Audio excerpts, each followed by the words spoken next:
Is there any element more reliable than the earth itself? It can be tilled and tended to grow crops that feed the masses. It can be mined and gift great riches and workable ores.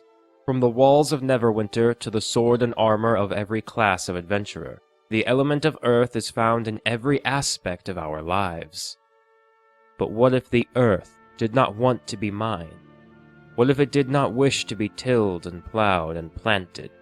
What if it could fight back? The ground itself seems to shudder with each thunderous step of the beast, composed of heavy chunks of rock, stray branches, and the occasional piece of quartz. Two huge stone legs support a massive, angular midsection. Bits of grass and other plants stick out from the gaps in the monstrous earthen body. Slates of rock jammed together tightly make up a rough-hewn face with a jagged mouth.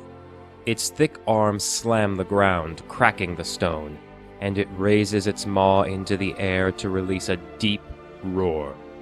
The booming sound is accompanied by the sharp hiss of scattering gravel raining down from the creature's body.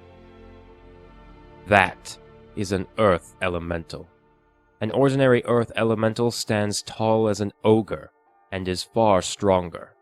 But the Book of the Elder Elemental Eye calls for one earth elemental that is much more. The Elder Elemental of Earth, the Zaratan. A being of such immense size and weight that it may well be the largest of the elemental spirits. It is certainly the heaviest. The ritual of summoning a Zaratan must take place in an area with large amounts of earth for the spirit to take its shape.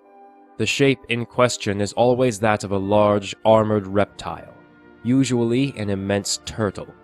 The ground rises up for miles in every direction, earth molding and hardening to form a nigh impenetrable protective shell, with the very landscape of the ritual location saddled upon its back. Huge eyes made of pits of black obsidian or glittering gemstones display a dim-witted gaze, and the mouth is so large and rocky that if it sat still, then the mouth of the Zaratan would look like some kind of gargantuan natural cave entrance. The visage of a great tortoise is very fitting for an earth elemental. It represents how the element of earth is slow to move, but extremely resilient. According to the Book of the Elder Elemental Eye, the Zaratan is as slow and dull as any other earth elemental. After it is summoned, it lurches forward, with each step sending shockwaves through the ground severe enough to topple entire structures. It is, for all intents and purposes, a living, walking earthquake. That is no surprise, as this creature is likely even larger than the legendary Tarask. Like all earth elementals, the Zaratan is not evil by nature. It much prefers to be settled deep within rock and stone, content to just be a rock. Ordinary earth elementals do this by allowing their physical forms to meld with the natural, unrefined soil and stone, moving through it like it wasn't there, and leaving all earth it moved through undisturbed, as its elemental spirit finds comfort in the bosom of earth. The Zaratan, however, lacks this ability. As an elder elemental, the Zaratan is simply too immense and too powerful to pour its spirit into the earth. It cannot melt and reshape its gargantuan physical form easily. It cannot glide through the earth and settle into the rock, despite how much it wishes to. Since that desire is there, but the capability is not, it drives the Zaratan into a rage. Its ear-splitting, trumpeting calls occasionally blasting forth showers of debris and large boulders like fire from a red dragon's mouth. In combat, the Zaratan is a massive threat without really trying. It is so large and has such power over the element of earth that it can destroy an entire countryside simply by walking through it. Each footstep creates a shockwave akin to a small earthquake, causing massive amounts of damage to structures and living creatures within the area.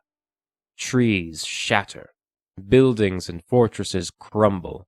Animals and humanoids and other beasts are smashed to pieces or crushed flat.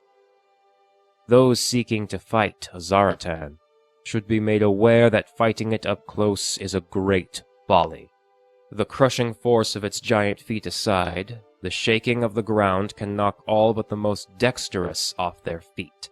The debris spewing from its mouth can pin all but the strongest or smallest of creatures under piles of rubble, leaving them crushed and trapped without air.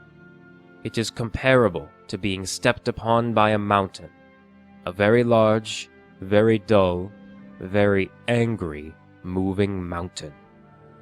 Earth elementals are the most resilient of all the elemental spirits, so it should come as no surprise that the Zaratan is the toughest of all elder elementals. Its body made of stone and earth makes it very difficult to damage. But should it be seriously injured, then this giant tortoise has one last trick up its sleeve. It retracts its appendages into its nigh impervious shell, where it slowly recovers, waiting until it is strong enough to resume its march of destruction. But how can the Zaratan do this? Lesser earth elementals are not capable of absorbing magic from the earth and healing itself. But the Zaratan is special. As an elder elemental, it has spent centuries, maybe even eons, gathering and devouring the magical essence of other earth elementals. Absorbing the magical energies found naturally within the earthen surroundings is simple. When it again emerges, it will immediately spit out large rocks and boulders, vomiting out a landslide, regardless of whether it is engaged in combat or not. This seems to be its way of disposing of the loose and useless rocks that were broken during battle. Sneaking up on the Zaratan while it is within its shell is possible, but only from the air. Being a creature of elemental earth, it can sense the vibrations in the ground from roughly 60 feet away, making any approach by land impossible if you wish to surprise it. Despite its incredible defenses, the Zaratan does share the same weaknesses as lesser earth elementals. Thunder. The raw, shaking force of thunder damage can crack stone and split earth, and it is excruciating to all earth elementals. Thunder magic is likely the only effective weapon against a Zaratan. However, there are more unorthodox approaches. The daring adventurer could knock this elemental prone, presumably flipping the giant tortoise onto its shell. Though, given its immense size and strength and extremely sturdy nature, this is written off as largely impossible. There are many benefits to summoning a Zaratan. With thunder magic, it could be weakened enough to force it into its shell, then magically forced to stay within its shell, likely by burying it beneath a mountain. Though this would require the use of a wish spell, and it would doubtless carve a path of destruction across half a nation before it was captured. Capturing it turns the Zaratan into both a literal and figurative gold mine. Siphoning magical energy from an earth elemental is difficult but not impossible, and earth elementals themselves can often pick up precious gems and useful metals with their bodies. Diamonds, rubies, gold, silver, even iron or obsidian.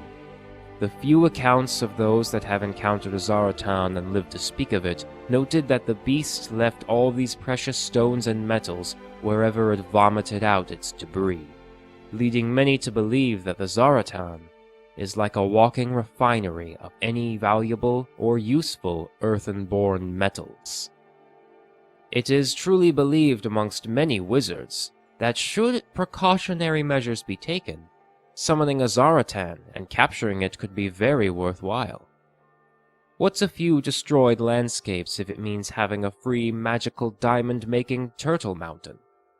When it comes to the metals found in a Zaratan's body, they are considered to be the best quality, each of them having some of the Zaratan's magical essence infused. For example, If you were to take the iron ore out of a Zaratan and smith it into a weapon, like a sword, you would get yourself a weak +1 or even +2 magical sword. On the other hand, you could use bits of the Zaratan's body to create potions that can turn your skin into stone for protection, or a potion that would allow you to breathe the earth as if it were air. All these treasures and more can be yours, if you are willing to fight the walking mountain. If you enjoyed this video and you want to support the channel, then please hit the subscribe button and consider supporting me on Patreon. Links in the description below. Thank you for watching, and I'll see you in the next one.